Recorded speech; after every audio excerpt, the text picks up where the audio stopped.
જય દ્વારકાધીશ મિત્રો, જો મારા ઘરે મસ્ત સુરતનો ફેમસ લોચો બને છે અને લોચામાં કાંઈ ઘટે એમ નથી હો.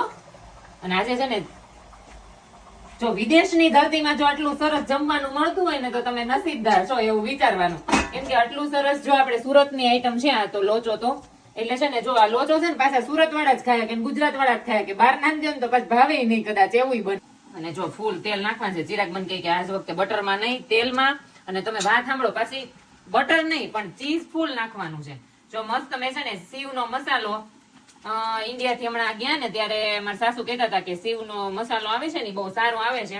એટલે છે ને મેં આ વખતે આ સીવનો લીધો છે લોચાનો મસાલો. એની સાથે જો મસ્ત ગ્રીન ચટણી બનાવી નાખી છે, ઓનિયન કટિંગ કરી નાખ્યા છે. અને હવે આપણે છે ને ખાલી હવે ચીઝ જ ઉપર ખમણવાનું રહ્યું છે. અને આ વખતે ચિરાગનો ફેવરિટ બનાવીએ છીએ. પણ ઈ તો ક્યાં લોચાને લોચો શું કરવા કે છે કઈ ખબર નથી પડી મને તો એમાં. તમને વાતની જ નથી ખબર. મને નતો ભાઈ, અમે બધા લોચો કે એટલે હું લોચો કહું.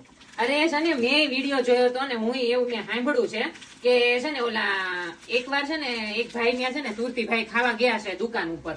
તો ત્યાં છે ને કારીગરે એને છે ને એને એમ કીધું કે ખમણ આપો એમ. તો એને ખમણની જગ્યાએ છે ને લોચો કરીને આપી દીધો, એટલે કાચા આપી દીધા. તો કાચે કાચા આપ્યા ને તો ઓલા સુરતી ભાઈ હશે ને એની તો બોલી એવી હોય તો એને એમ કીધું કે લે આપને તો લોચા કરી દિયા. ત્યારથી એનું નામ છે ને લોચો પડી ગયું છે.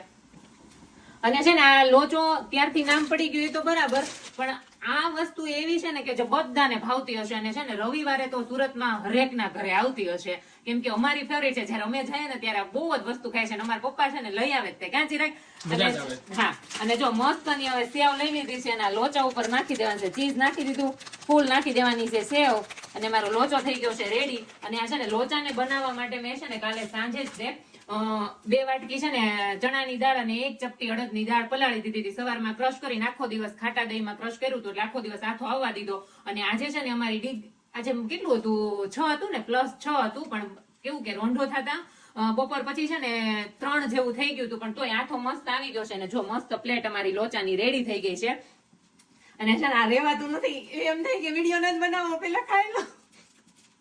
એટલે લોચો બહુ મસ્ત બનીને રેડી થઈ ગયો છે. હવે છે ને ચિરાગને ટેસ્ટ કરાવી તો મારાથી તો રેવાતું જ નથી. એટલે લોચો જો તમારે કોઈ બનાવવો હોય ને આખી રેસીપી જોતી જો કે મેં બતાવી દીધી છે. અને અહીંયા મારી પ્લેટ રેડી થઈ છે. કેવું આમાં રાખ્યું હોય ને અડધી તો ગરમા ગરમ રહે. ચિરાગને થોડો ઠંડો થઈ ગયો ને તો પાછા એમ કે લે કે બહાર જઈએ ને તો ગરમા ગરમ મળે. આ કેમ અહીંયા ઠંડો થઈ ગયેલો, ગરમ કરવા પડે ન્યાય આવું જ હોય. હા બસ એટલે છે ને મેં આમાં રેવા દીધી છે. ચાલો હમણાં ચિરાગ ટેસ્ટ કરી લે. જો ચિરાગ કરે છે ટેસ્ટ, પણ હવે છે ને એને વસ્તુ ભાવતી પડી હોય ને ત્યારે છે ને એને બોલવાનો ટાઈમ નહીં હોય. ચટણી ને એવું નથી ખાવું. આવી ગયો ને